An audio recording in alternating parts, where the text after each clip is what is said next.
Assalamualaikum warahmatullahi wabarakatuh.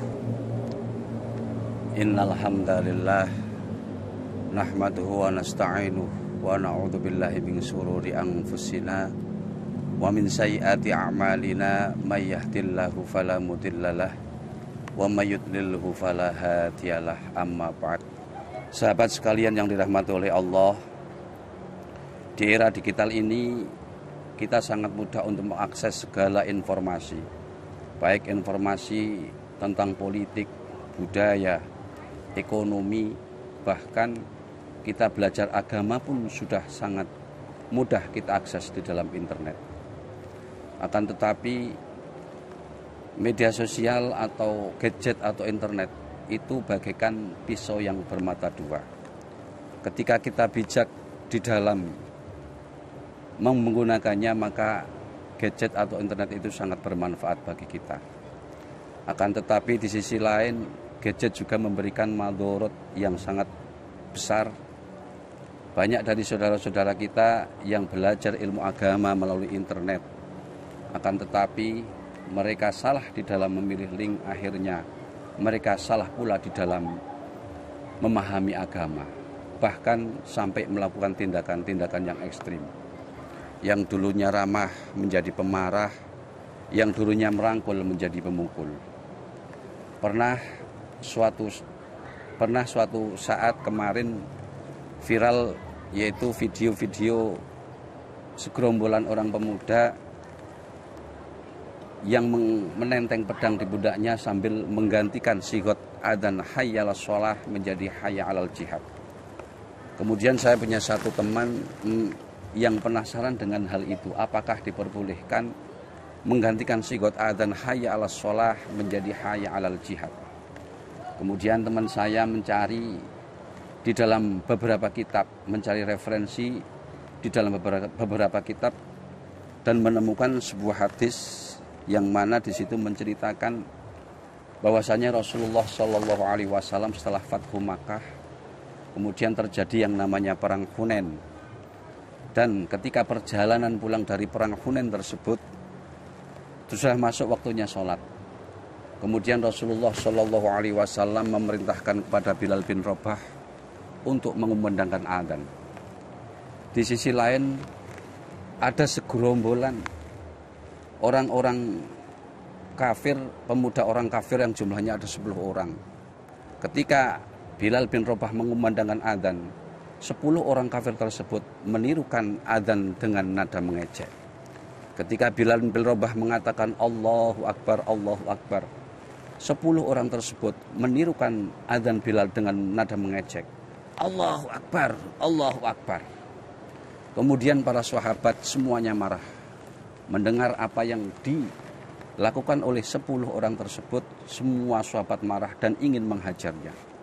Tetapi dicegah oleh Rasulullah Shallallahu Alaihi Wasallam.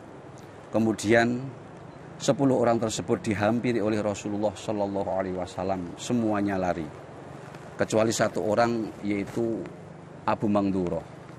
Abu Mangduroh tidak dapat lari karena haibah Rasulullah Shallallahu Alaihi Wasallam. Kemudian Abu Mangduroh dipegang kepalanya oleh Rasulullah Shallallahu Alaihi Wasallam dan diusap sampai dadanya. Kemudian didoakan oleh Rasulullah Shallallahu Alaihi Wasallam dan akhirnya Abu Mangduroh masuk Islam dan menjadi muadzin Rasulullah Shallallahu Alaihi Wasallam di kota Mekah. Inilah teladan yang dicontohkan oleh Rasulullah Shallallahu Alaihi Wasallam bahwasanya agama Islam adalah agama yang ramah, agama yang cinta damai, agama yang toleransi, agama yang rahmatan lil alamin. Rasulullah Shallallahu Alaihi Wasallam pernah bersabda, Inna bani Israila tafarraqat ala snani wa sab'ina millah wa taftariku ummati ala salasin wa sab'ina millah kulluhum finnar illa millatan wahidatan. Qalu man hiya ya Rasulullah? Qala ma ana alaihi wa ashabi. Rasulullah Shallallahu Alaihi Wasallam pernah bersabda bahwasanya orang-orang Bani Israel akan pecah menjadi 72 golongan. Sedangkan umat-umatku akan pecah menjadi 73 golongan. Kesemuanya masuk neraka kecuali satu agama. Kemudian sahabat bertanya, "Man hiya ya Rasulullah?" Siapakah mereka ya Rasulullah? Kemudian Rasulullah menjawab, "Ma ana alaihi wa ashabi." Yaitu agama yang mana di dalamnya dijalankan sunnah-sunnahku dan sunnah-sunnah sahabatku. Dari hadis di atas kita dapat pelajari bahwasanya ketika di era digital ini, anak-anak muda, anak-anak kita semua mengakses ilmu agama melalui internet tanpa ada edukasi yang baik, tanpa ada pembelajaran yang benar. Bisa jadi karena salah pemahaman mereka memunculkan faham-faham baru yang mengakibatkan yang akibatnya sangat fatal di masyarakat. Maka dari itu wajib bagi orang tua untuk mengedukasi anak-anaknya di dalam bermedia sosial. Wajib bagi kita sebagai kader muda gerakan pemuda Ansor untuk memberikan edukasi tentang media sosial, dan wajib bagi gerakan pemuda Ansor untuk mulai berdakwah di dalam media sosial.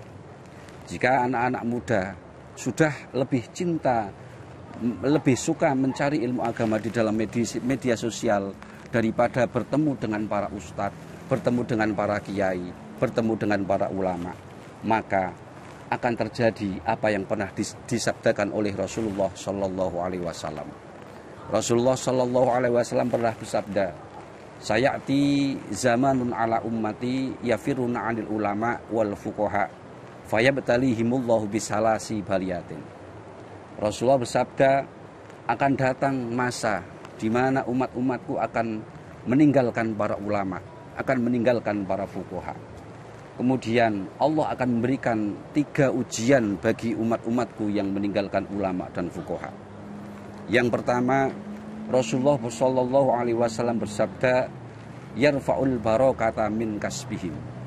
Yang pertama, Allah akan mencabut barokah dari pekerjaan mereka. Apapun yang mereka kerjakan, barokahnya tidak ada. Berapapun harta yang dia miliki, berapapun harta yang dia dapatkan, barokahnya akan hilang. Yang kedua, Rasulullah Shallallahu Alaihi Wasallam mengatakan bersabda, "Ayusalitallahu alaihim sultanan jairon." Yang kedua yaitu akan dicoba oleh Allah Subhanahu Wa Taala, akan diberikan pemimpin-pemimpin yang dolim, pemimpin-pemimpin yang tidak adil, pemimpin yang berpihak kepada orang yang mempunyai kekuasaan tanpa ada pembelaan terhadap orang yang lemah. Dan yang ketiga, Rasulullah Shallallahu Alaihi Wasallam bersabda, "Ayyakhrujuna minad dunya bi ghairi iman." Ketika orang-orang sudah lari dari ulama, menjauhi para fuqaha, maka dikhawatirkan orang tersebut akan mati dalam keadaan su'ul khotimah tanpa membawa iman. Padahal iman adalah sesuatu yang sangat harus kita jaga sampai meninggal. Karena dengan keimanan kita dapat bertemu dengan Allah, dapat sowan Allah dengan mempertanggungjawabkan apa yang kita lakukan di dunia ini. Dan yang terakhir, ada satu hadis dari Rasulullah Shallallahu Alaihi Wasallam. Rasulullah Shallallahu Alaihi Wasallam bersabda, "Khoslatani la syai'a afdalu minhuma, al-imanu billah wa naf'u lil muslimin." Rasulullah Shallallahu Alaihi Wasallam berpesan kepada kita 2 perkara yang mana tidak ada sesuatu yang lebih utama dari 2 perkara tersebut, yaitu 1, iman kepada Allah Subhanahu Wa Taala, dan yang kedua, memberikan kemanfaatan terhadap semua orang muslim. Demikian yang dapat kami sampaikan, semoga bermanfaat dari kami. Wallahul muwaffiq ila aqwamit thoriq. Assalamualaikum warahmatullahi wabarakatuh.